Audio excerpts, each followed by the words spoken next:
Olá, bem-vindos e bem-vindas a mais esta edição do nosso Conversa Atrevida. Hoje a gente vai conversar com o nosso querido Tony Maciel. Tony Maciel, ele é um cantor e compositor e também jornalista. Vamos aproveitar que ele já está chegando e vamos chamá-lo.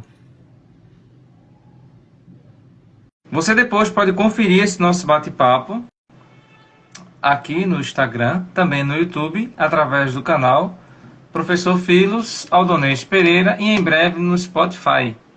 Boa noite, caríssimo. E aí, meu filho, tudo na paz? Estava esperando você voltar aqui. Tudo tranquilo? Tudo tranquilo. Então, Consegue me desde ouvir já, direitinho aí? muito obrigado pelo seu tempo, pela disposição de estar aqui com a gente. E a gente vai começar nesse processo. Na primeira tentativa eu te apresentei.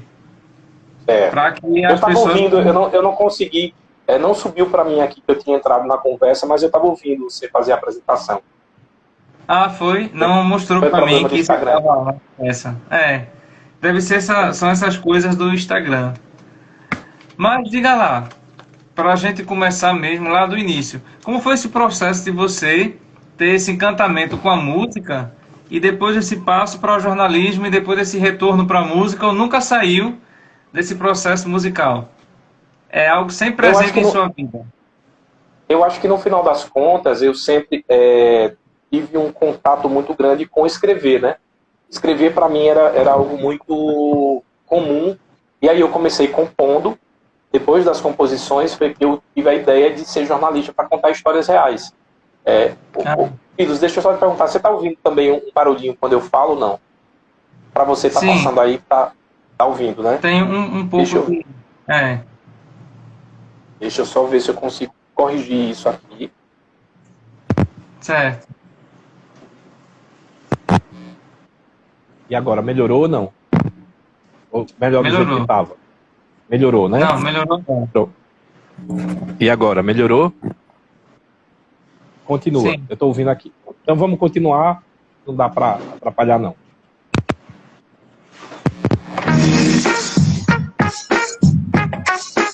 Agora, pronto.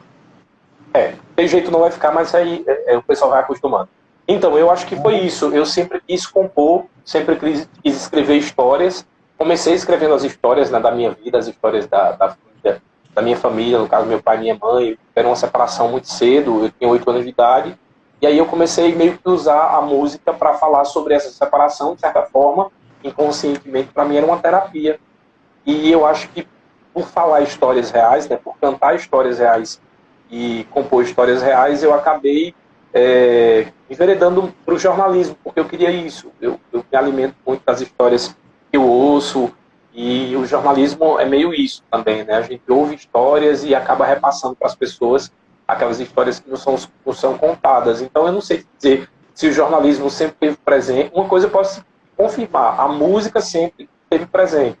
Eu precisei dela a minha vida inteira para falar coisas, para, às vezes, gritos que eu queria dar, de sofrimento, a música dava por mim e aquilo me representava e essa representação fazia com que eu me sentisse realmente mais leve. Então, eu sempre digo que é um processo muito terapêutico para mim. Ah, certo. Então, dos teus CDs, a gente percebe, né? O primeiro foi o Recortes, em 2009, e ele teve uma reedição agora em 2012, não é isso? Exatamente. Depois, Primeiro trabalho. eu estava observando que tem lá, disponível para a gente, o Tutti Sei, um solo a Sim, dois, e Buscas Interiores, ambos de 2021. Como é que foi isso. esse seu processo? Você fala que a música, ela tem esse tom, ela começou nesse tom assim terapêutico de você colocar esse sentimento, externalizar e ao mesmo tempo de se tranquilizar e tranquilizar outras Isso. pessoas, porque música tem esse efeito, né? A gente faz, tem cantores que dizem que faz a música pra gente, para eles, no entanto, as pessoas já tomam para si. Isso. De E certa a forma, a gente sempre verdadeira faz é a pensando na nossa brincadeira. história, mas as pessoas se identificam, porque as histórias são bem parecidas, né? As histórias de separação, muita coisa que a gente vive no nosso dia a dia não é uma particularidade, aliás, não é só uma sorte nossa, ao contrário, outras pessoas vivem, então a gente pode até compor só pra gente, mas a música quando nasce e quando cai aí nas plataformas digitais, ela acaba sendo trilha sonora de todo mundo que a consome. Quem te inspirou musicalmente? E quem te Acho que inspira hoje? essa é a pergunta mais difícil. Porque eu gosto de vários estilos e como a música precisava falar sobre mim, sobre histórias, tinham coisas que tinham minha cara, tinham coisas que tinham a cara do meu pai, tinha outras que tinham mais a cara da minha mãe, no sentido de identificação, e meu avô. Então eu tenho assim, no começo, meu pai me contava as histórias por trás das canções do Roberto Carlos. Então, Sim. ali eu acho que nasceu a minha imaginação, eu ainda era criança, isso eu acho que 7, 6 anos, a imaginação e a consciência, e as músicas em si, elas traziam a possibilidade de falar sobre histórias. Esse foi o primeiro ponto, e foi quando eu me apaixonei e quis ser compositor. Isso é um fato. Mas aí tinha minha mãe, que também gostava muito do Roberto Carlos, do Fábio Júnior, e em contrapartida eu tinha meu avô, que era muito mais regional, e era apaixonado, era fã de Luiz Gonzaga, aprendeu a tocar alguns acordes de sanfona por causa de Gonzaga, e aí veio toda a leva daqueles discípulos de Gonzaga, né? Tem o Nando Cordel, Elba Ramalho, Dominguinhos. Então eu tenho muito essa mistura. E mais adolescente, eu sou apaixonado até hoje, mas eu acho que na adolescência eu me apaixonei pelo trabalho do Alceu Valença, Geraldo Azevedo, Nando Cordel. Então, pernambucano, né? A música pernambucana eu acho que está nesses que eu citei, e na música mais a nível romântico e pop, Roberto e Fábio Júnior. Ah, certo.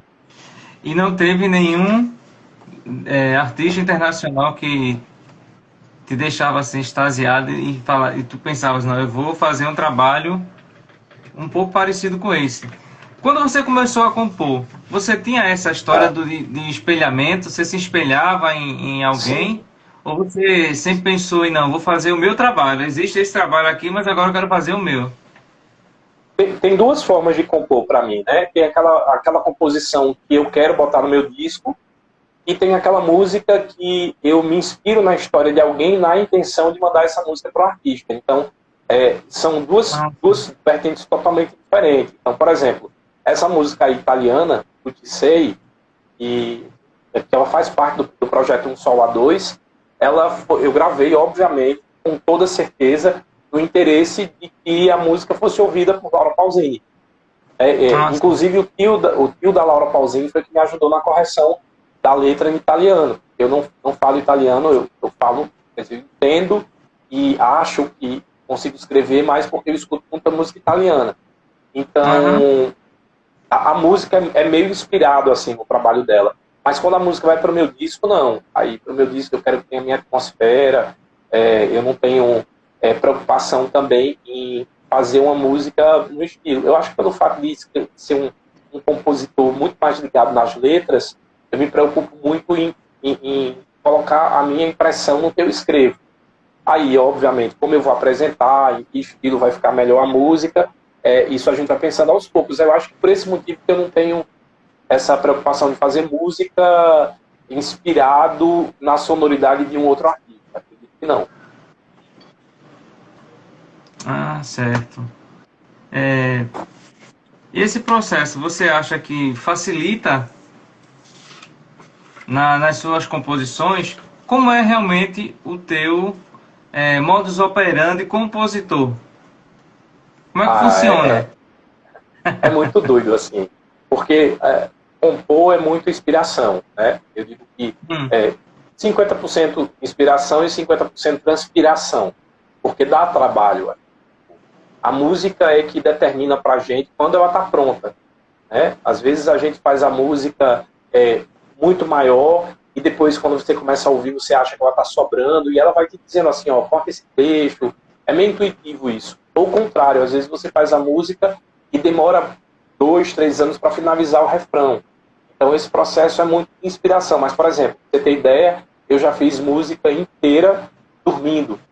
Quando eu acordo com a melodia na minha cabeça e com a ideia daquela canção que eu tinha sonhado. É como se eu tivesse ido para sei lá, o universo da criação, eu consigo ouvir aquilo e aí eu reproduzo. Por isso que eu sempre durmo com o telefone já no ponto da gravação.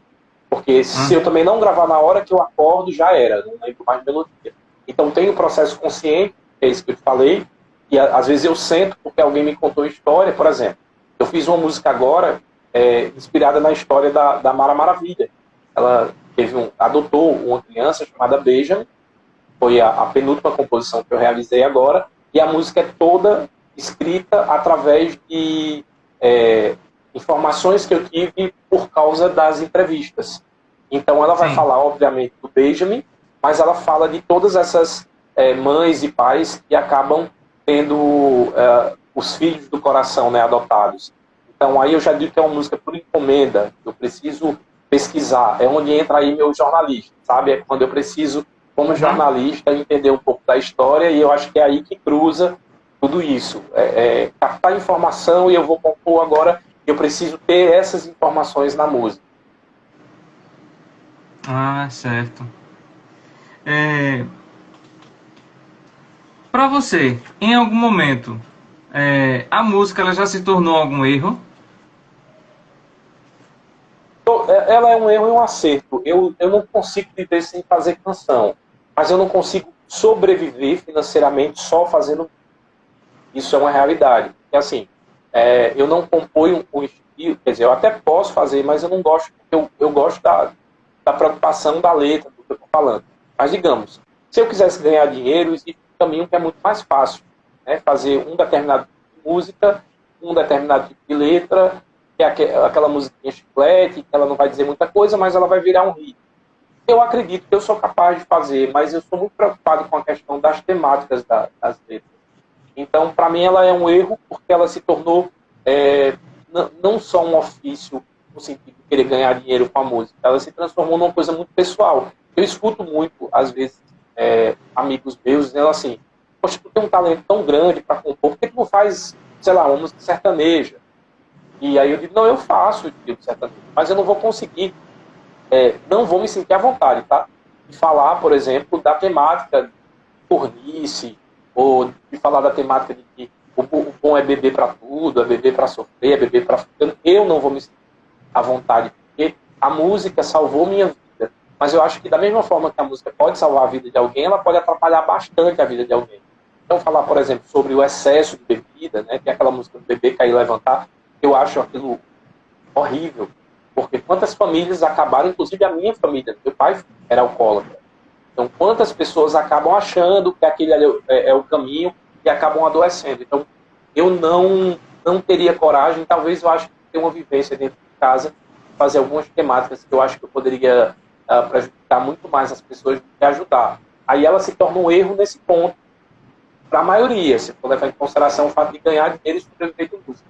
Mas, como um processo de realização pessoal, nunca. Aliás, quando eu decidi não compor mais, foi o momento que eu tive síndrome do pânico. Para você ver o quanto a música é necessária, assim, terapeuticamente falando, para mim. Então, diante de toda essa perspectiva, quais são os temas que mais te atraem na composição? Tantos, assim. No começo da minha carreira, nesse primeiro disco que você citou aí, o Recortes, ele era um disco que você vai perceber que ele é, tanto que o nome dele é Recortes por isso. Tinha música de quando eu tinha 13 anos de idade e tinha música que eu escrevi no estúdio. Mas a temática era muito de separação. No começo da minha carreira era muito separação, amor, desilusão, parará, porque eu vinha nessa base de experiência de vida dos meus pais. Então, era muito difícil, né, eu, como um adolescente, ou uma criança, eu fazia música aos 8 anos. Tem uma outra temática sem ter uma vivência. Então, por exemplo, depois de muito tempo eu escrevi uma canção que diz assim: não era bom em falar de amor bem sucedido, até que você chegou e me roubou o juízo, se é que eu tinha algum. Exatamente porque eu tinha muita dificuldade de falar de amor bem sucedido, porque eu não havia vivido nem presenciado na minha família. A minha vivência era dos meus pais e era uma relação extremamente oposta a tudo isso. Eu acho. no meio do caminho, acabou sendo essa temática que eu mais escrevi. Hoje, sobretudo, eu acho que eu adoro escrever hoje sobre cultura popular, sobre rotina, sobre coisas mais simples. Como eu te falei, eu comecei a olhar o teu trabalho através daquela música, O Pernambuco Mora em Mim. Pernambuco mora em mim. Esse processo que você fala da regionalidade já é uma nova fase que você está trabalhando. Começou a trabalhar, aliás. Não é isso? Isso. Como é que foi a surpresa da receptividade dessa música do Pernambuco Mora em Mim, que a gente viu durante um período em vários momentos e ela ganhou corpo, né? Ganhou vida.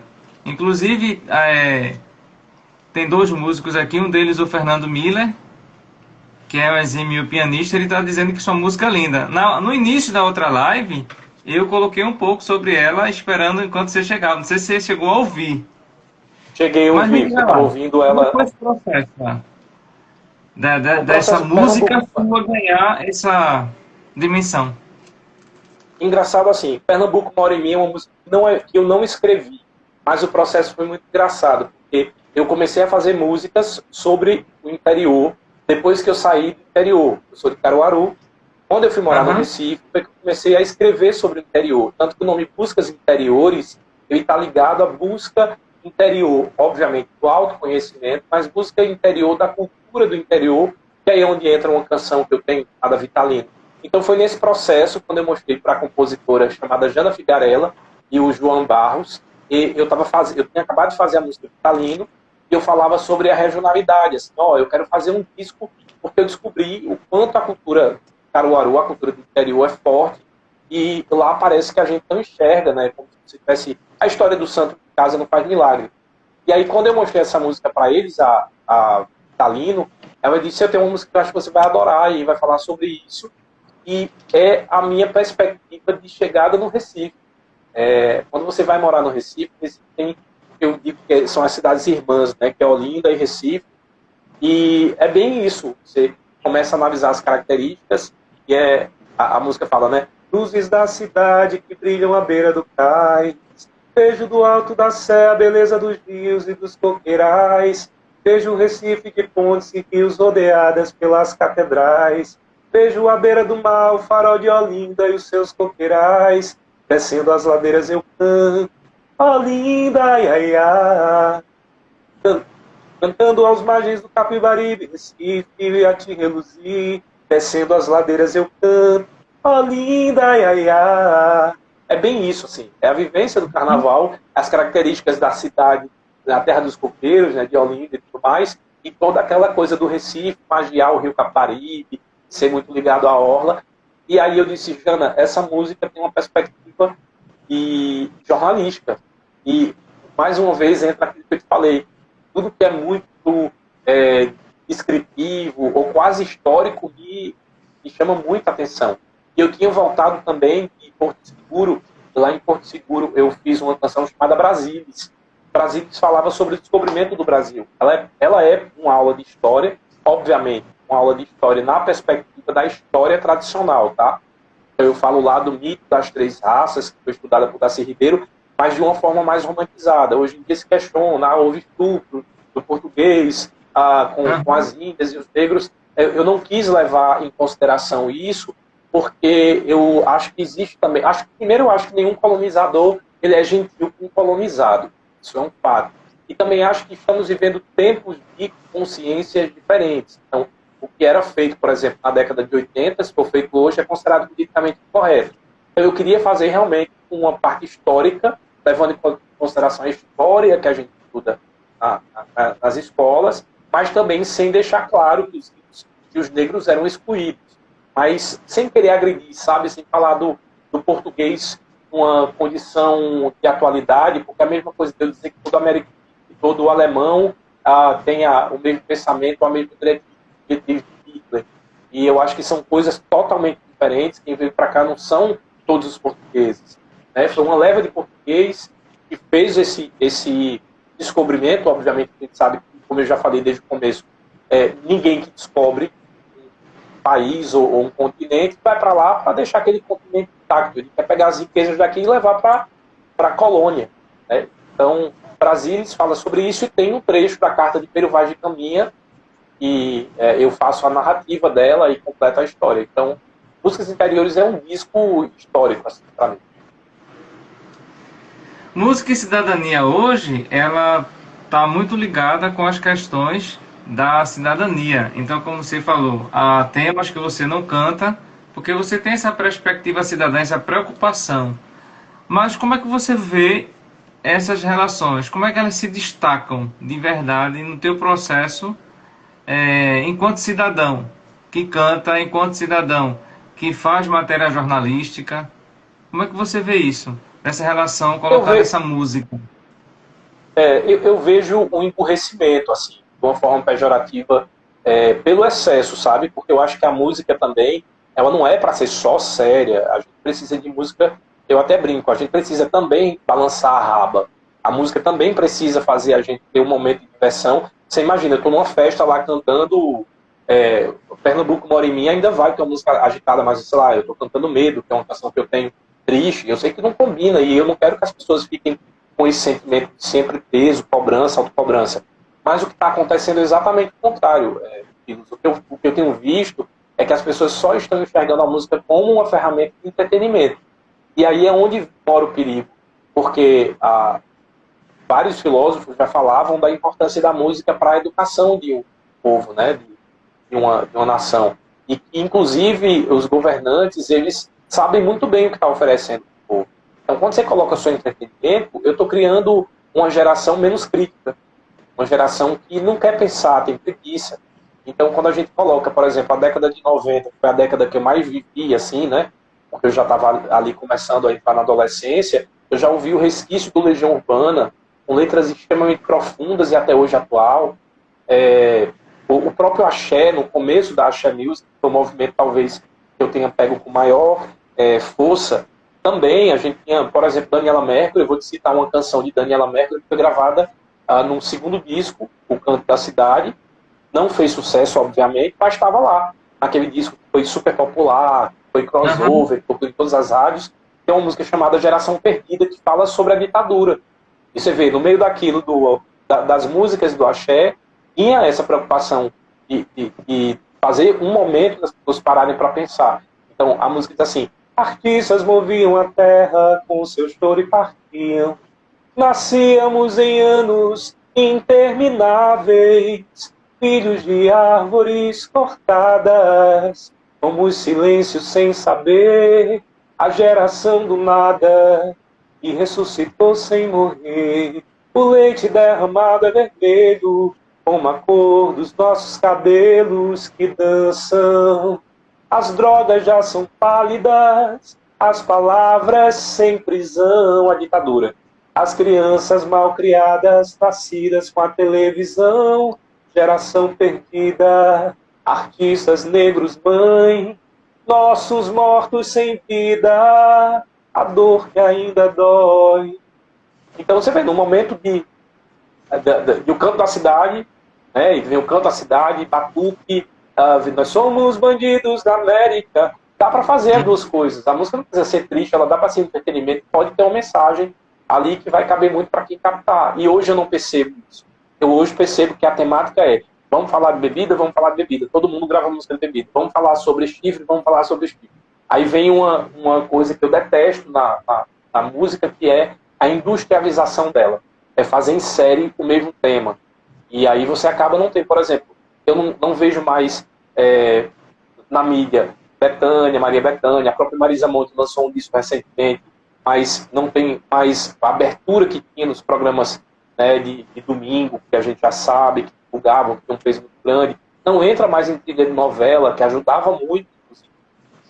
Hoje, assim, a trilha de novela é feita com composições que são populares, popularescas, a rádio só toca esse tipo de música, e ainda bem que a gente tem internet, mas tem muita gente que passa despercebida porque não é conhecida, né? Porque não tem essa possibilidade de participar dos programas de televisão e da grande mídia. Eu acho que a gente está ficando burro mesmo.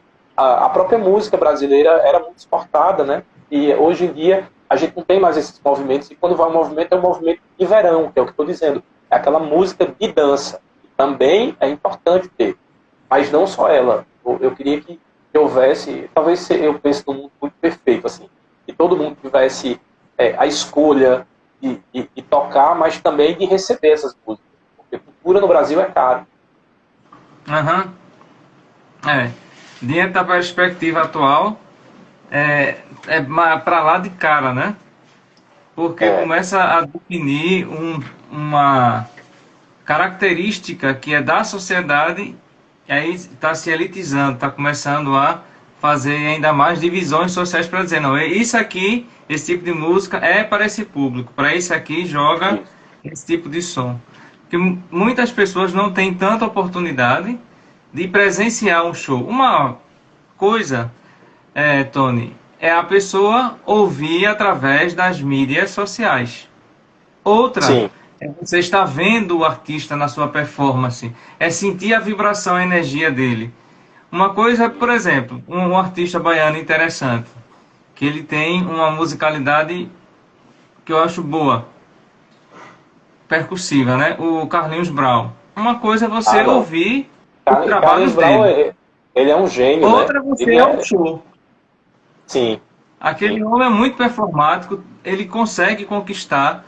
E quando você observa lá na plateia, a pessoa que está tomando conta do show, às vezes está lá o bilheteiro, o porteiro, já está no ritmo, dançando, envolvido. A energia Uhum. feliz que ele transmite, uma energia muito para cima, consegue fazer com que todo mundo saia extasiado. Uma coisa é esse processo, e outra são essas mídias sociais, que são boas, divulgam, mas não dá Sim. essa energia, entende? Então eu creio que é, ainda mais agravado pela pandemia, pela situação financeira social, as pessoas estão perdendo essa oportunidade de poderem assistir. Que a gente, sem querer falar no Concordo. social, está vivendo momentos complicadíssimos. Mas diga lá, o que é que não pode faltar numa música para que você disse, nossa, essa música daqui é boa? Arrepio.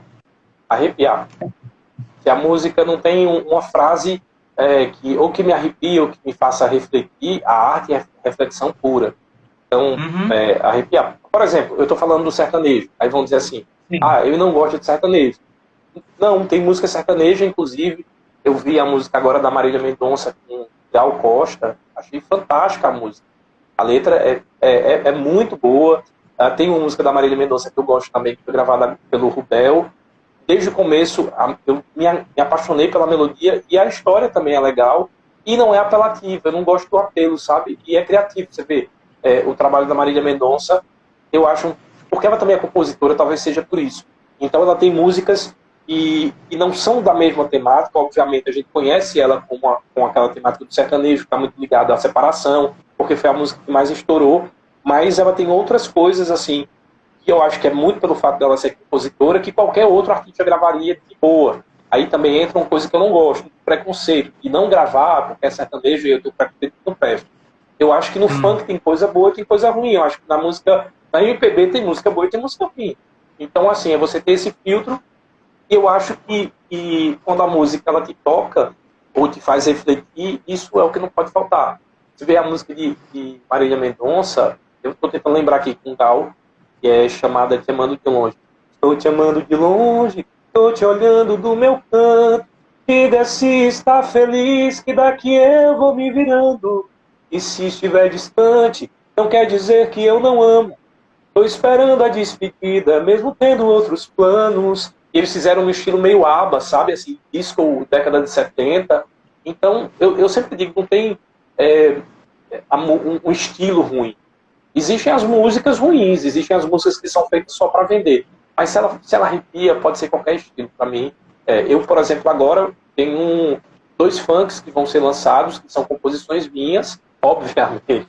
Eu não gravaria porque não tem a minha cara, não tem o meu estilo. Imagina eu, quase quarentão aí, dançando funk até o chão.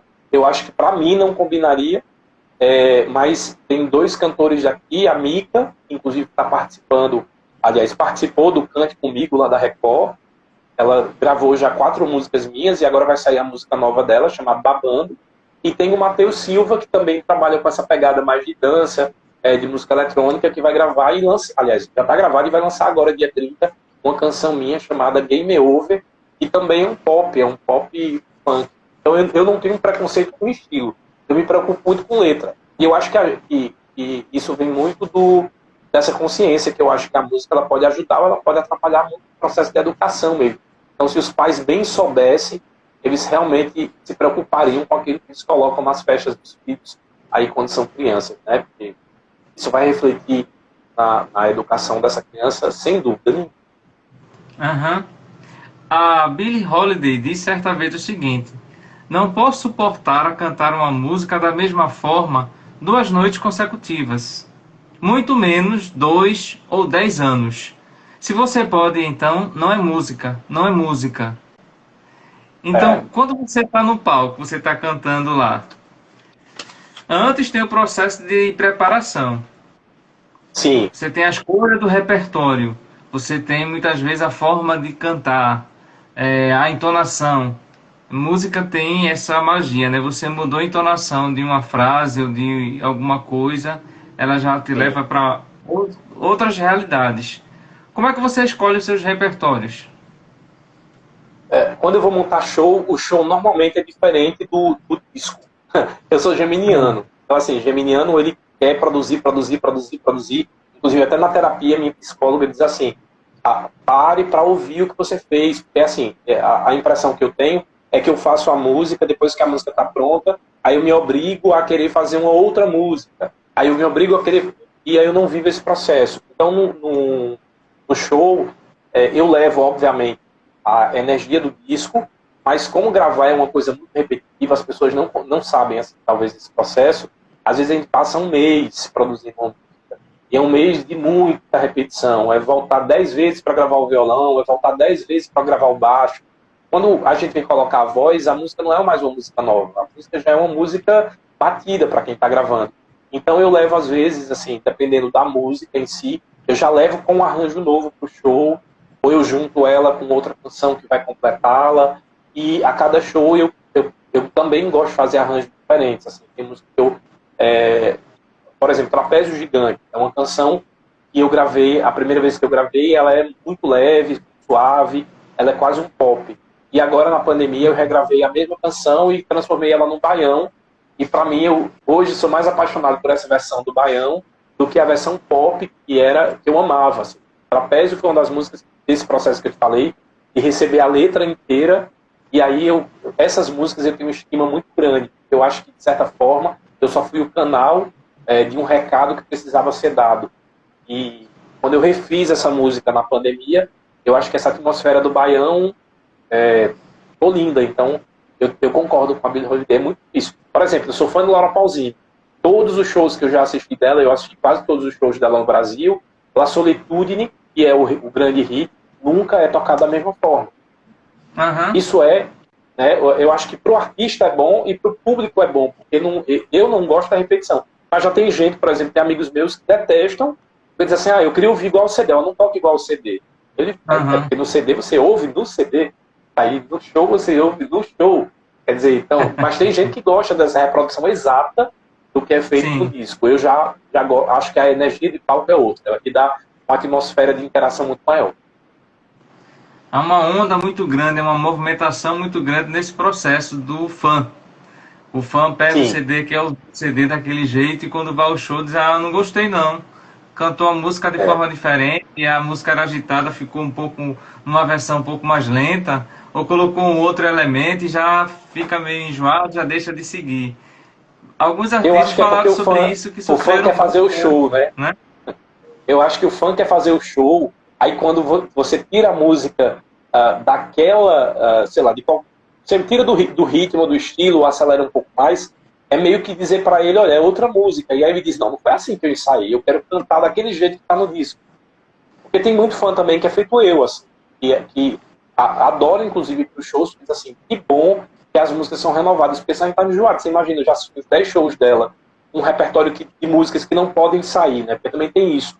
Tem músicas para esses artistas nacionais e mundiais, tem hits que não podem ficar de fora. E, às vezes, para mim, até poderia, mas para o grande público, não. Então, eu já acho que já tolero e gosto mais exatamente quando tem essas mudanças, porque eu acho que o artista se preocupou em não oferecer o mesmo. Você imagina, 20 anos, ela cantando o La Solitude da mesma forma que foi feita lá em San Siro, aliás, em San Remo. Ela, como artista, deve odiar, e eu, como público, dizer, meu Deus, é a hora que eu vou no banheiro, é essa. É um momento delicado, né? Porque tem isso, aquela coisa, tá, você foi, tá, já conheço, vou embora no banheiro ali. Eu fazia muito isso, inclusive com essa canção que eu fiz aí, você foi uma música que eu fiquei muito enjoado, porque além de fazer sucesso com ela, fez sucesso com Sangue, e era tocada de 5 minutos em qualquer rádio. Então, de tanto tocar, você meio que enjoa.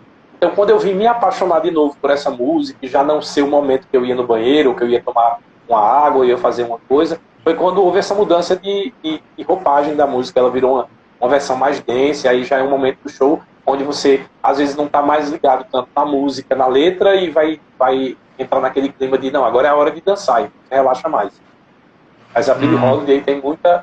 Tá muito certa na colocação. Então. Exatamente. Nesse processo que a gente está vivendo, da pandemia, deu um soco no estômago de todo mundo. Deu uma impressão de que o mundo parou. Porém, os artistas não pararam de produzir, ficaram produzindo em casa, uns com bastante intensidade para superar a ansiedade e o medo, outros tiveram aquela adaptação inicial em que começaram a compor e de repente se perceberam em outro estilo, em outra forma de demonstrar os sentimentos. Como foi esse teu processo? Porque eu falo a pandemia como se ela tivesse acabado, mas no sentido de quê? Para mostrar aquele início que foi tão brutal para todo mundo. A gente ainda vive nesse processo, mas a gente está tentando um controle maior. Mas como foi esse processo de você, artista, antes da pandemia e agora, depois de passar pela pandemia e agora? Eu não parei, né? Eu trabalhava com jornalismo ainda, trabalhava na assessoria de imprensa da prefeitura daqui de Caruaru, então era considerada profissão que chama essencial, e aí eu não parei.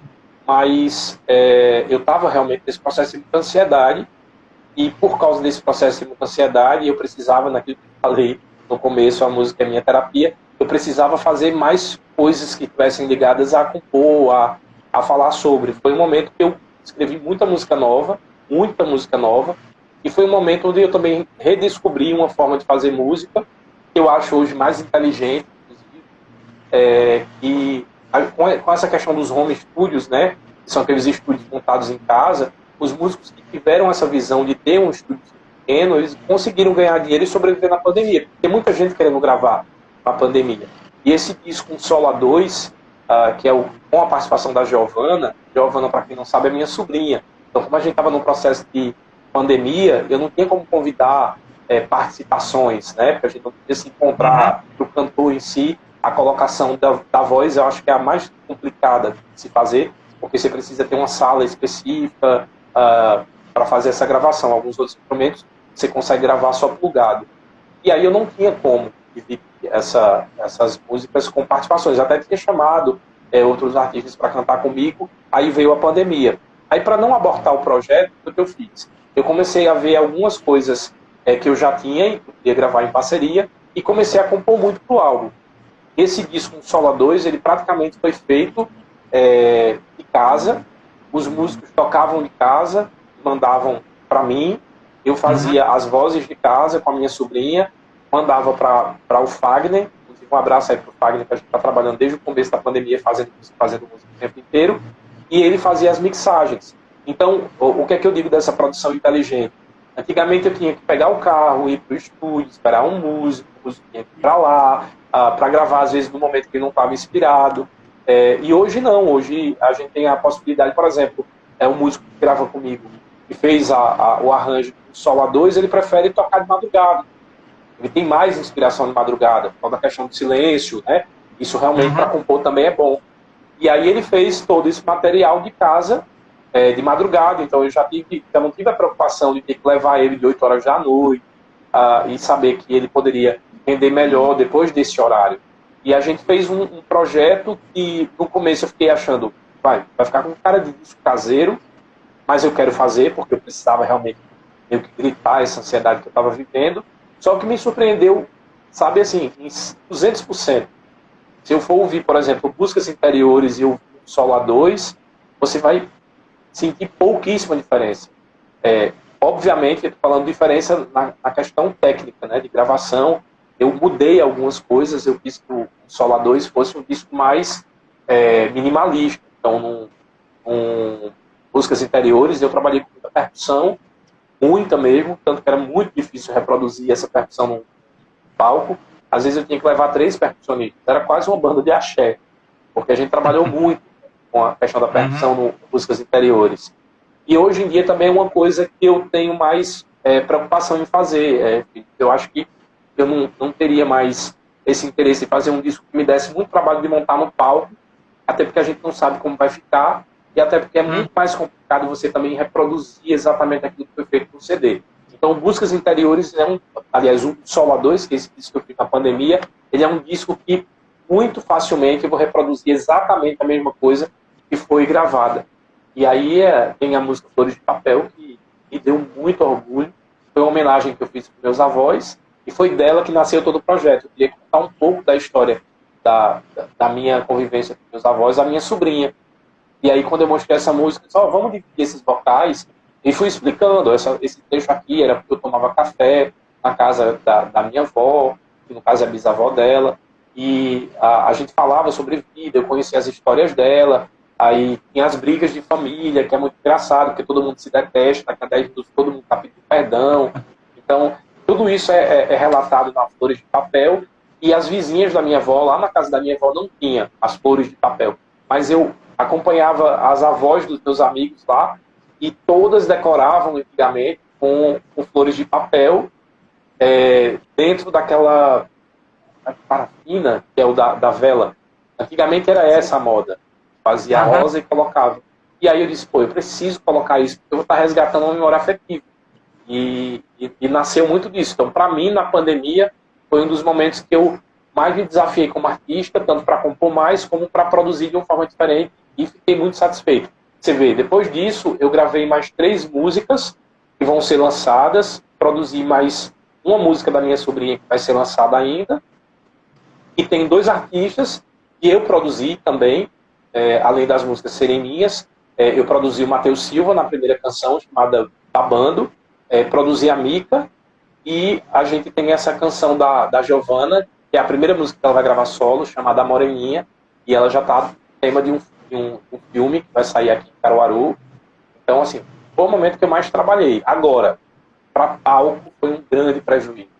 A gente não conseguiu voltar para palco, para teatro, para o show ao vivo. Inclusive, eu fiz uma apresentação no trio elétrico, logo que deu essa melhorada na pandemia, para uma causa muito nobre. Tem um aqui, tem AME, né, que é a atrofia muscular espinhal, e a gente, como não podia fazer palco para aglomerar, a gente saiu andando com esse trio elétrico, eu e uma cantora daqui chamada Rosimar, e foi uma experiência maravilhosa. Pra você ter noção de como a gente estava sensível, a gente chorou praticamente a avenida inteira, cantando música alegre, mas chorando, porque era o reencontro com o público de uma forma diferente, já diferente, e o reencontro com o palco é muito forte, muito forte. Pois é, meu querido, eu sei que você tem horário e a gente já está chegando no nosso limite do horário. Mas se você quiser estender um pouquinho, não tem problema não. Eu tenho um compromisso, mas o meu compromisso agora ficou atrasado para as 10 horas. Se quiser estender, fica a seu critério. Então vamos falar sobre um pouco, né, do cenário da música pernambucana. O cenário da música pernambucana, ele ganhou muito nesse processo de live, porque a gente, no início lá, quando você falou algumas perguntas atrás, algumas observações atrás, você disse o quanto é difícil esse mercado, que o mercado fica colocando a mesmice e sai carimbando todo mundo. Isso. Chegou esse momento da pandemia que foi horrível e ele deixou em evidência as ferramentas virtuais que muita gente não acreditava. Inclusive a educação não acreditava. Sempre houve preconceito em universidade quando dizia, estou fazendo curso EAD. EAD? Aham. Nossa, o que é que essa pessoa vai aprender? E aí chegou a pandemia e obrigou todo mundo a se redescobrir, reinventar nesse processo de aprendizado. Com isso, foi se estendendo para os artistas. Como é que você vê o Sim. cenário pernambucano hoje nessa perspectiva? Eu Com acho que a música essa pernambucana. tão evidente, perdão. É, é, tranquilo.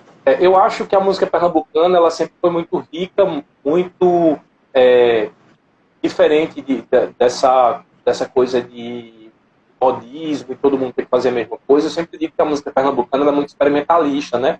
Experimental. Uhum, E a gente sempre teve muito essa diferença. Todo mundo fala muito das raízes, ou grande maioria fala muito das raízes, mas parece que existe um descontentamento em todo mundo fazer a mesma coisa. Eu acho que é por isso que a música de Pernambuco é tão rica. As ferramentas já existiam, mas eu acho que existe um grande problema ainda, que é um preconceito do pernambucano com o pernambucano, tá? Existe um preconceito da gente consumir a música. Eu digo assim, eu amo a música de Pernambuco. Conhece quem? Ninguém. Ou conheço só o seu Valença. Então, assim, as pessoas, elas precisam, por exemplo, eu vou dar o exemplo da Duda Beat, que estourou agora. A Duda Beat já fazia sucesso para um público mais restrito, e precisou uma participante do tamanho da Juliette, né, participar do Big Brother, para que ela uhum, conseguisse pegar um outro público. Quer dizer, a música dela já existia. Então é aquilo que eu disse. O que está faltando, não só na música pernambucana, na música diferenciada, é exatamente essa mídia. Você vê, foi preciso uma participante de um reality show mostrar aquela canção, para aquela canção voltar a estar em evidência. Aí quando a gente gera mais uma vez a pergunta de que as pessoas não gostam de música boa ou as pessoas não são apresentadas a música boa, né? Porque se Duda Beat entrou aí como hit depois da Juliette, se a música do Chico César, Deus me proteja de mim e da maldade de gente boa, da bondade da pessoa ruim, Deus me governe e guarde, ilumine e diz assim. Foi gravada com Dominguinhos, quer dizer, o mestre Dominguinhos. E só fez sucesso depois que a mídia abriu espaço para divulgar. Então eu acho que a gente está vivendo, na verdade, um mercado onde é um problema falar sobre isso, porque existe muita lavagem de dinheiro também através da música, sabe? Existem sim, empresas que querem aquele determinado estilo fazendo sucesso porque elas vão vender cerveja. E é por isso que elas investem no determinado tipo de música que vai incentivar a consumir aquilo. Aí é onde eu entro mais uma vez na preocupação que a gente precisa ter. Quem quiser, quem não quiser, deixa o Brasil se explodir. A gente já está também numa situação difícil politicamente, parece que as pessoas não estão mais se incomodando. Mas se a gente pensar a longo prazo, isso vai ser um problema. A quantidade de gente alcoólatra, por exemplo, vai ser enorme. E eu falo isso porque eu bebo cerveja, tá? Eu não estou falando porque eu não bebo cerveja, eu estou falando de moralismo, eu estou falando dos excessos. Eu acho que tudo é válido. Então, eu não acredito que a música pernambucana ela tenha ganhado mais por causa da ferramenta digital, porque já existia antes da pandemia. Eu acho que a participação, por exemplo, da Juliette foi um fator, como foi um fator aqui também, quando o Flor de Mandacaru, que é uma banda de Caruaru, ganhou o Superstar da Globo, as pessoas começaram a ouvir Trio Pé de Serra.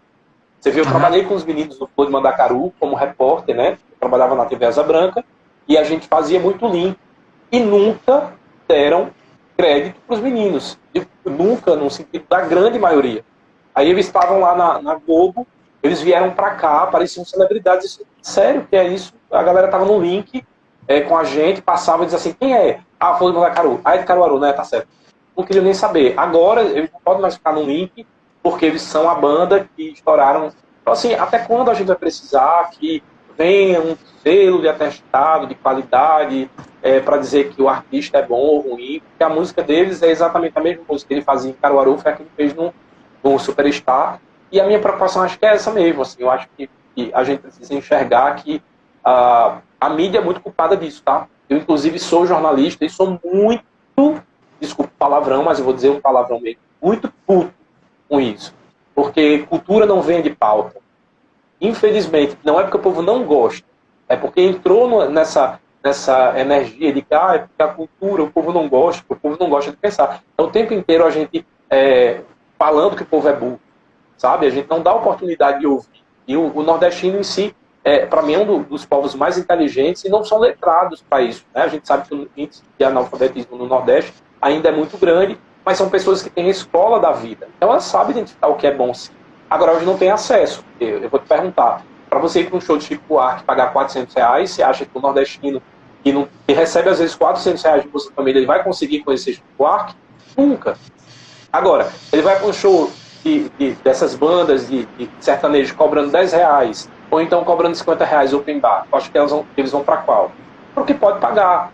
Então, é muito mais uma vez aquilo que eu falei, do governo entregar a música que é interessante para ele, para manipular a população.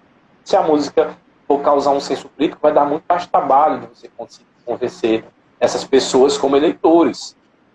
Então, eu não acredito que mudou, não.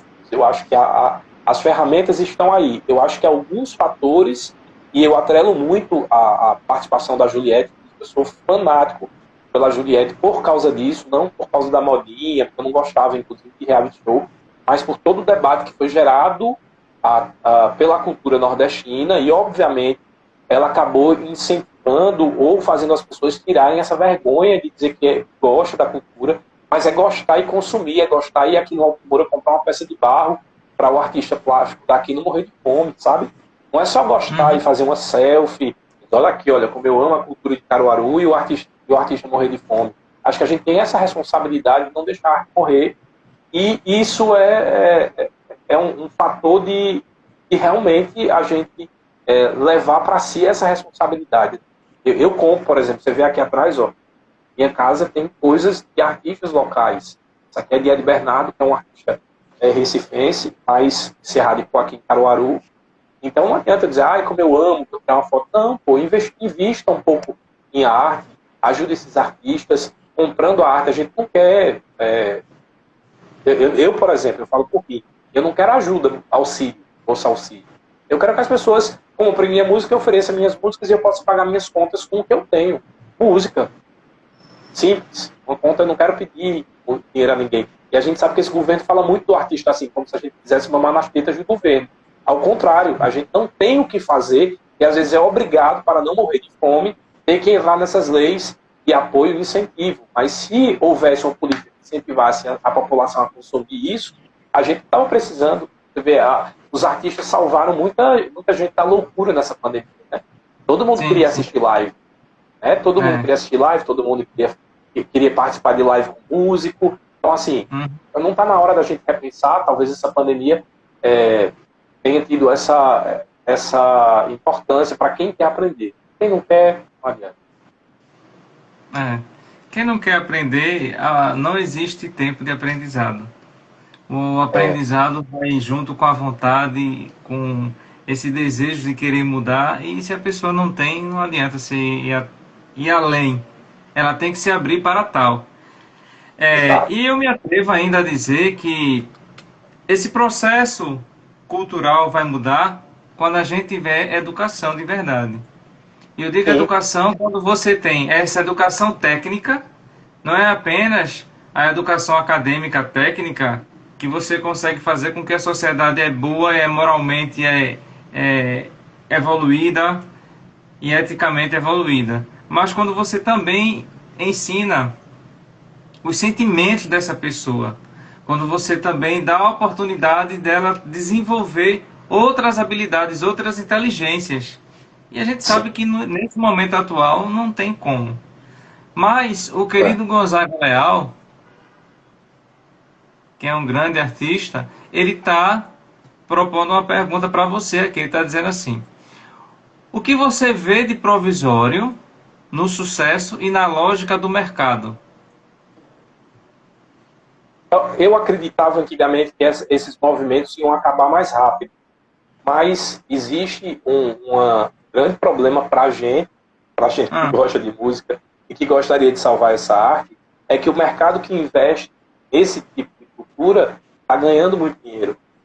E o dinheiro é a mola do mundo.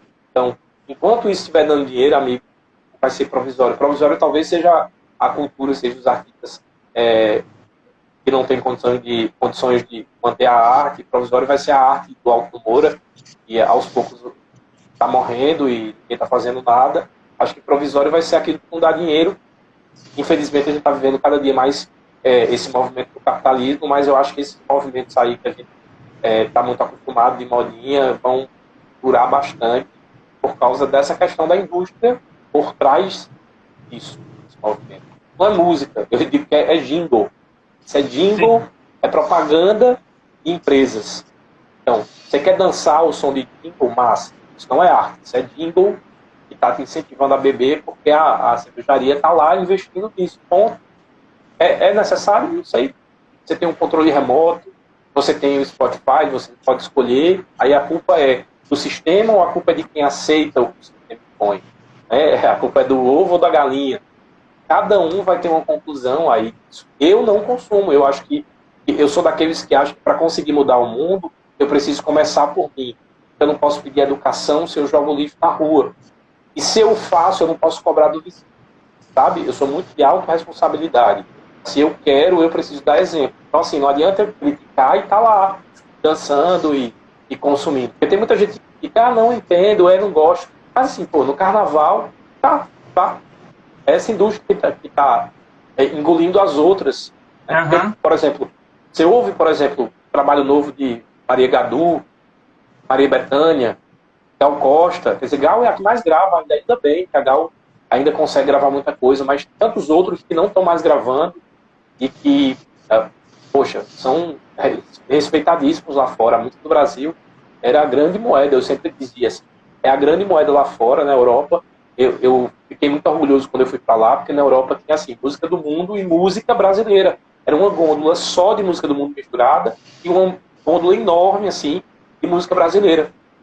Eu disse, puxa, alguma coisa que dá orgulho no Brasil, já que tem tantas outras que não. Aí agora não tem mais. Porque não se produz, como é que se vende? Não tem. Né? Então, infelizmente, a gente não tem mais a produção, mas é pura escassez de recursos.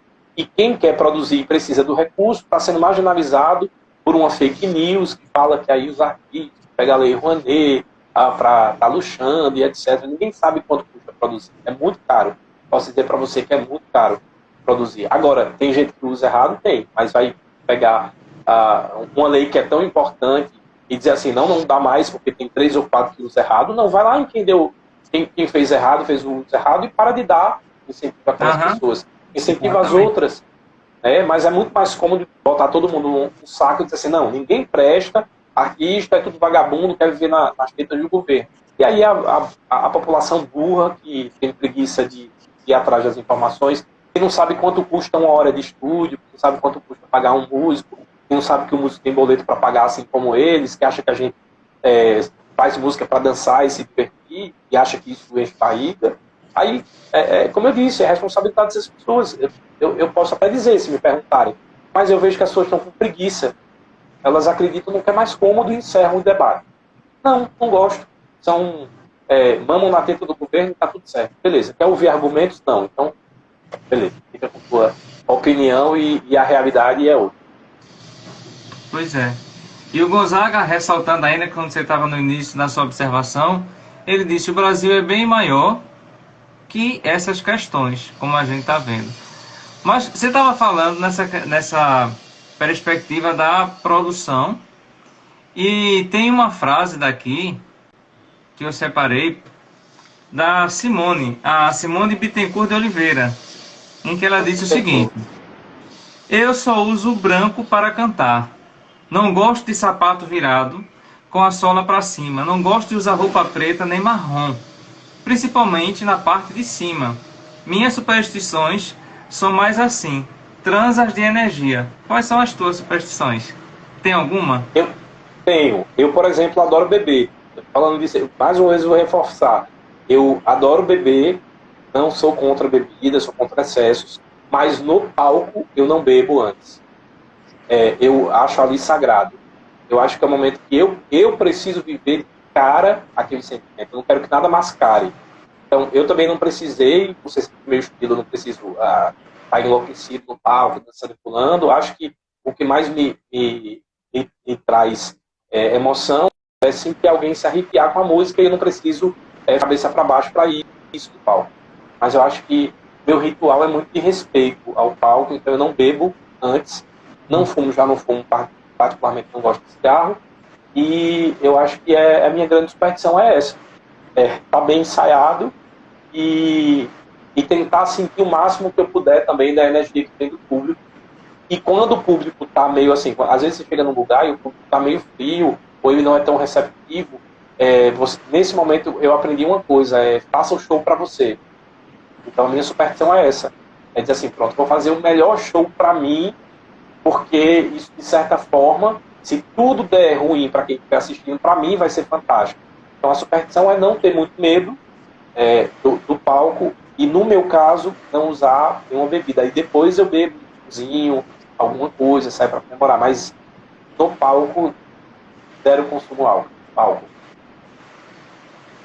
Existe algum álbum, algum CD que você goste, que você ressalte e disse, bom, esse aqui mesmo, se eu ouvi-lo N vezes, para mim vai me trazer emoções sempre renovadas.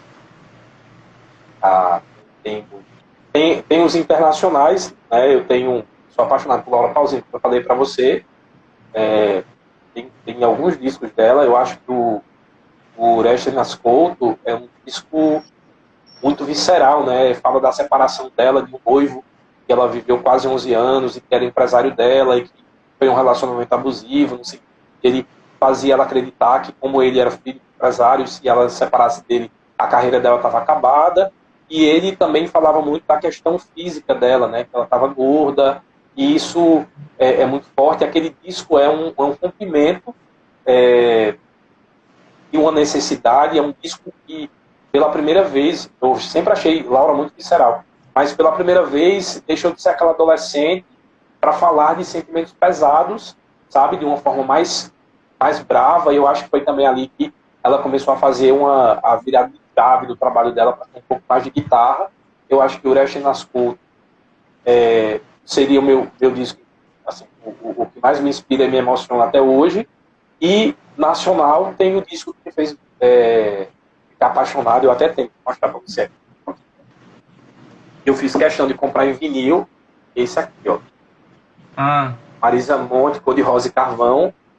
Foi o primeiro disco que eu ouvi da Marisa de verdade, porque eu já conhecia Banksy Keys, né? Inclusive, como eu gosto muito de música italiana, eu ouvia Banksy Keys na versão original, com Pino Daniele. Então, quando eu ouvi com Marisa, não foi uma coisa muito assim, eu já conhecia a música, já era familiarizado, aí depois eu ouvi Beija Eu, mas não tinha parado para ter nada, assim, conceito do trabalho de Marisa Monte.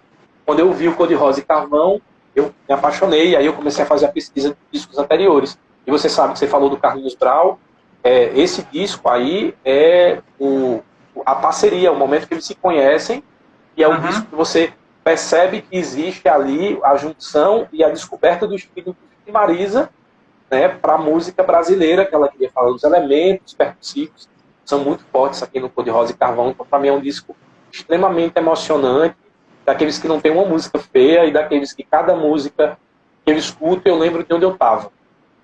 Ou eu lembro do sentimento que eu tive quando eu ouvi a canção, né? Eu acho que Cor de Rosa e Carvão, para mim, é um álbum irretocável. Assim. Eu não mexeria em nada. É um disco que precisa ser lançado e também é muito vanguardista. Acho que daqui para 20 anos a gente vai ouvir, vai querer ouvir com os mesmos arranjos. Não vai ficar brega, não vai ficar cafona. É um disco atualíssimo e para mim foi o que mais me motivou. Da Laura, eu acho que eu tenho que CD aqui, mas eu não vou achar, eu tenho que mostrar a capa. Certo. Tá fácil. Para a gente já se encaminhar para o finalzinho, só duas questões. Existe algum livro que você gosta, que também te inspira? Você tem livro de cabeceira ou você tem livro de momento que é de cabeceira? Como dizia aquela música dos Titãs, né? A melhor banda dos últimos tempos tocado nessa semana. Tem uns livros.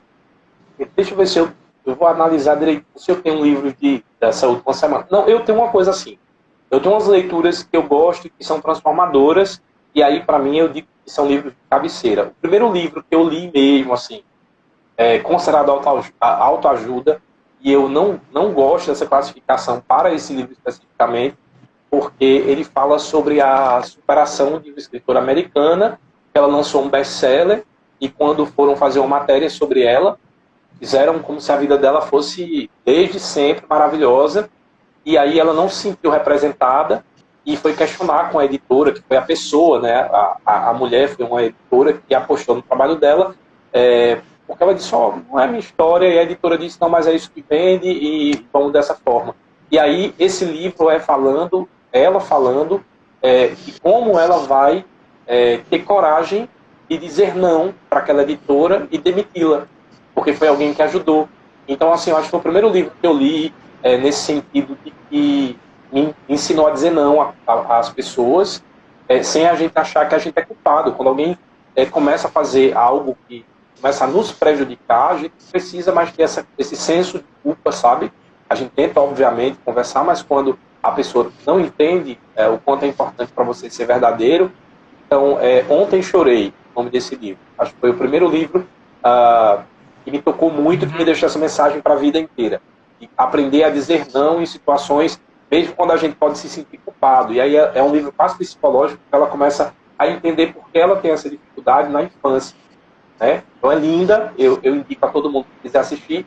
E meu livro de cabeceira mesmo, hoje, eu tenho estudado Kybalion, né? Ou Cabala, algumas pessoas ou chama Cabala, ou Cabalá, ou Kybalion, que é o livro que eu tenho, que são os princípios herméticos, são 7 princípios do universo, e é bem interessante. Ele fala sobre ritmo, sobre energia, sobre vibração. Inclusive, depois desse livro, foi que eu tive mais consciência da importância de tomar cuidado com a música que a gente ouve.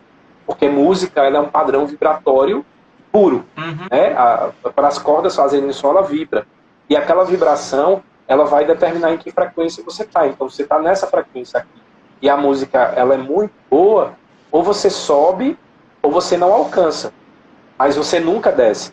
Então, quando você desce, você está evoluindo. Por isso que eu digo, depurar o gosto não é frescura, é a questão da música. Então, por exemplo, você escuta uma música que vai gerar muita agressividade em você, porque a mensagem é agressiva, você vai vibrar nessa frequência de agressão.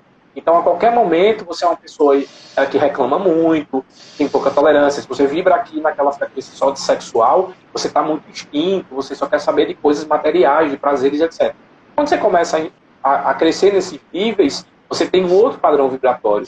E aí tem algumas canções que seguem isso, né? Esse movimento Good Vibe, por exemplo, Melim, né? Acho que é o mais pop, mais conhecido. Eles trabalham nessa questão da frequência, de deixar você mais zen, de agradecer mais do que reclamar. Então a Cabala fala sobre isso, e você vê, a Cabala é antes da Bíblia. Eram princípios que, quando não se estudava cientificamente, já estava dizendo lá que as pedras também vibravam.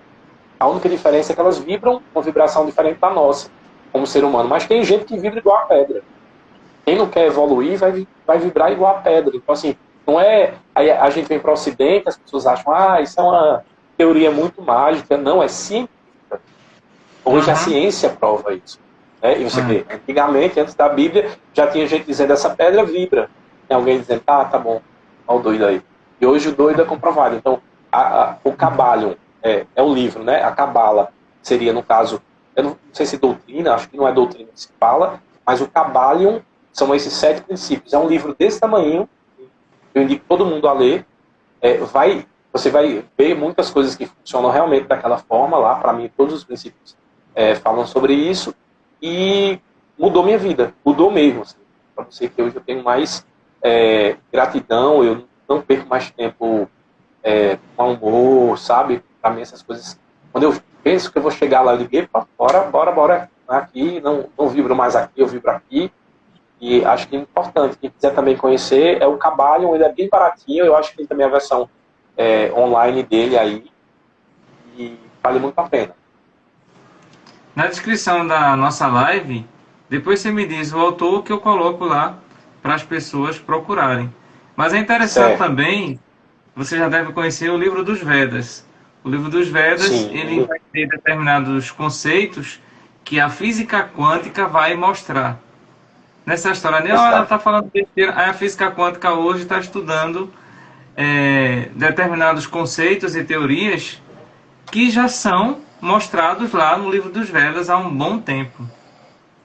Os Vedas, a gente tem essa coisa, não? Os Vedas, aí tem o Egito, a gente tem também algumas coisas lá do Oriente, né? E temos também a literatura chinesa. Tudo isso é muito impressionante, porque eram de áreas muito diferentes, quase do mesmo período, e que todos falavam a mesma linguagem, né? E, de certa forma, um complementa o outro. Tanto que essas, hoje se chama terapia integrativa e não mais uma terapia alternativa, ela é integrativa porque uma complementa a outra e é uma linha de raciocínio que nenhuma diz que a outra está errada.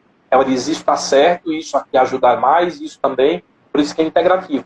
Eu estou lendo agora, quer dizer, eu vou começar a ler, chegou essa semana, o livro dos mortos do Egito Antigo, que é bem interessante, eles falam dos deuses, né, e aí eu comecei a achar a mitologia massa. Para quem não gosta de ler, tem o filme Deuses do Egito, tá na Netflix, inclusive, e fala sobre essa mitologia. Eu adoro mitologia, porque mitologia, no final das contas, é uma representação da sociedade, né? E se você começar a se encaixar e entender ali o que tem por trás de cada personagem, você percebe que a gente é bem parecido, os arquétipos nossos são bem parecidos. É bem massa. Esse eu acho que é mais caro. Aí vamos de trabalho.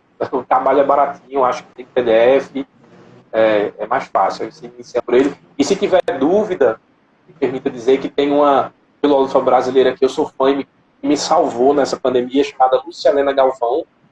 Ela tem as palestras de cada capítulo. Então, por exemplo, você vai ler lá o livro, aí vai falar sobre vibração. Como é muito pequeno e para se condensar ideias muito pesadas, é muito difícil, às vezes a leitura lá, vocês não entendem essa parte.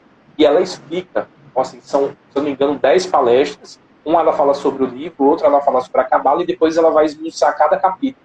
Vale super a pena. Eu digo que foi a melhor palestra de coach, não é coach, mas de coach que eu já assisti, porque realmente ali me fez mudar de vida. Você vai entendendo as ferramentas, é por isso, e toda vez que eu estou achando que vou perder o emprego, eu acabo perdendo, porque é a lei da atração, sabe? É isso, eu estou vibrando aquilo que busca, tá? Você quer perder o emprego. Às vezes, o medo de que algo acontece. Né? Então, vale muito a pena. Trabalho. E aí, quem quiser assistir, pode assistir as palestras. Se colocar no YouTube, vai aparecer. Acho que a primeira coisa que aparece são as palestras dela. Anotações estão lá na nossa live em breve. Meu querido, mais uma vez, obrigado pelas dicas, pelo bate-papo. Que seja o primeiro. Se Deus quiser. Que bom que a gente pode falar sobre tudo. Pois é. O gostoso é isso, né? Da gente conseguir ampliar essa nossa forma de pensar e trazer sempre as suas ideias para que a gente possa conversar. Com certeza, muita gente que assistir essa nossa live já vai começar a ter pensamentos diferentes sobre composição, sobre a música que ele está ouvindo, a maneira como ele está pensando, a influência que ele tem, etc. Só tem uma pergunta aqui para finalizar. Daiane está perguntando se você já ouviu falar da Elaine Orives. Dizendo que ela fala muito sobre a questão Orives. Meu Deus. Não sei se eu conheço. Tu me deste a tarefa de casa e as pessoas também te deram uma tarefa de casa agora. Pronto. Então, Elaine Orives. Vou procurar aqui. Ela é o quê? Ela é autora, é livre, escritora, cantora, compositora? Ela é autora. Ela escreve livro, no caso. Isso. Mas não tem agora para te mostrar. Ela fala sobre essa questão vibracional. Ela tem algumas ideias que ela registrou. Você vai ver no livro dela. A ideia tem o Czinho do copyright, do registro, aquela ideia. Tem umas coisinhas boas. Queridão, para a gente encerrar esse nosso momento, não quero atrapalhar o seu compromisso, mas agradeço desde já muitíssimo. Se você Eu que quiser encerrar agradeço. com a capela, com alguma música sua, Vamos, eu vou encerrar então, já que a gente falou bastante à sobre, vontade. já que a gente falou sobre essas coisas assim, das memórias afetivas através da música, eu vou encerrar com uma canção que eu fiz para os meus avós, aquela que eu falei na live, chamada Flores de Papel, que está nesse Certo. projeto, um solo a dois. E quem quiser Aham. conhecer qualquer música minha, qualquer trabalho meu, tudo está disponível no Spotify. E tem uma coisa que eu fiz também para essa pandemia, muita gente queria cantar, aí eu disponibilizei os playbacks dos 3 discos. Então tem lá só os instrumentais, aí vocês aprendem a música, pode pegar o playback da música original e cantar e vocês fazerem um show em casa, porque tem muita gente que queria, Tony, eu queria cantar músicas, eu comprei um microfone e queria ter uma base para cantar, e disse, pronto, vamos resolver isso agora. Aí eu coloquei lá no Ah, Spotify tá. então, todos os discos, todos os singles e os playbacks. E vou fazer agora Flores de Papel. Agora eu entendi os playbacks. Que eu vi a obra lá e fiquei pensando, eu vou perguntar na live a ele, mas aí acabei passando desapercebido em branco. Mas você disse, que É, legal.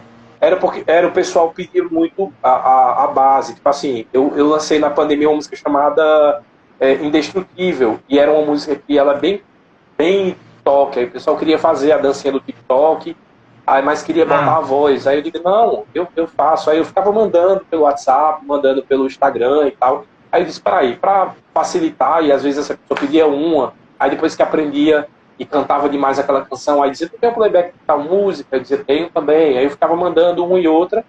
Aí para facilitar, eu disse, peraí, deixa eu resolver esse problema todo, vou disponibilizar o playback de todos os discos que eu tenho, então tá tudo lá disponível para quem quiser cantar. Eu acho, inclusive, que eu vou mudar a música. O que é que você acha? Você prefere que eu cante Flores de Papel, ou eu posso fazer também Tutti Sei, que é a canção italiana, que é a que eu vou começar a trabalhar. Deixa eu ver se eu consigo o playback dela aqui, porque eu estou tá. com outro telefone celular. Se eu conseguir, eu faço Tutti Sei, senão eu vou fazer Flores de Papel.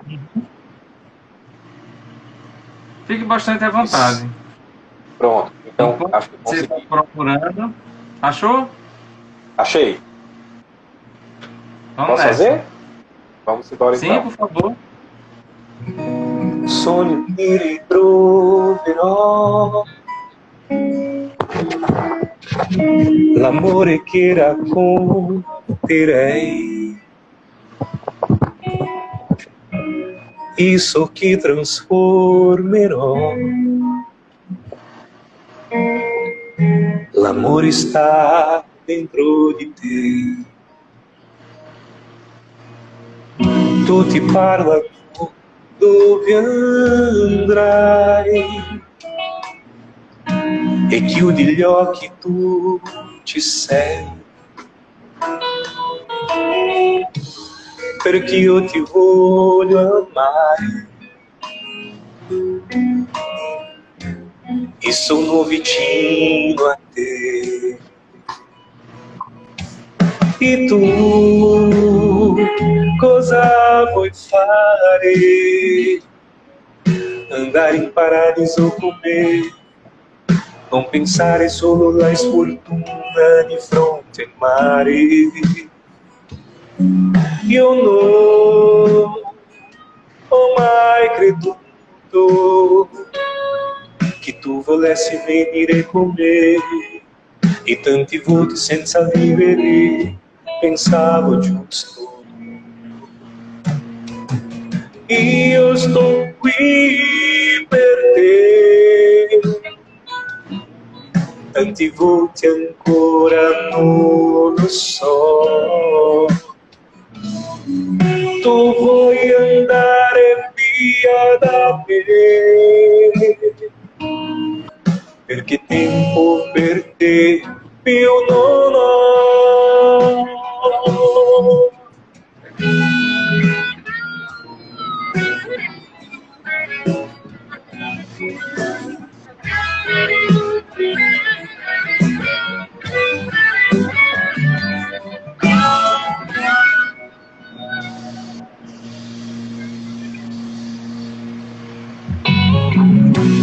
Tudo que a gente sonhou,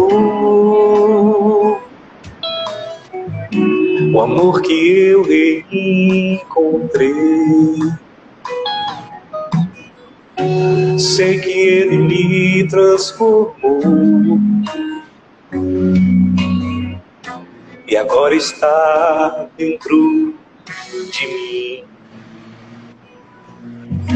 E sem saber por onde andar, fecho meus olhos, posso ver. É preciso saber amar quem quer ser parte de você. Então, o que fazer se já não consigo me esconder? Me entrego agora a você em frente ao mar. Te amar nesse momento, te olhar sem pressa e querer viver a vida junto a você e parar o tempo. Eu estou aqui pra você, mas confesso, às vezes eu me sinto só. Você vai embora sem mim, apertando cada vez mais este nó. E eu estou qui per te, tanti voti ancora non lo so. Tu vuoi andare via da me, perché tempo per te eu non ho.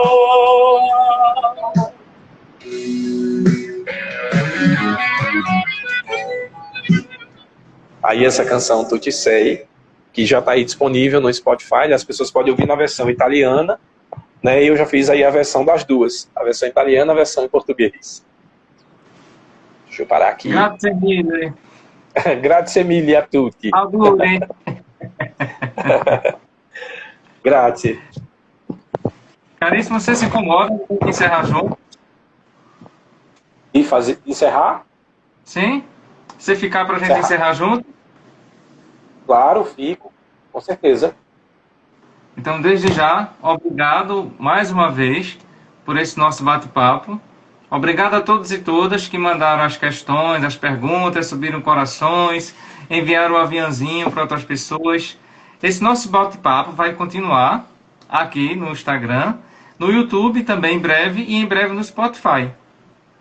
Mais uma vez, excelente noite, muitíssimo obrigado e a gente se encontra no próximo Conversa Atrevida.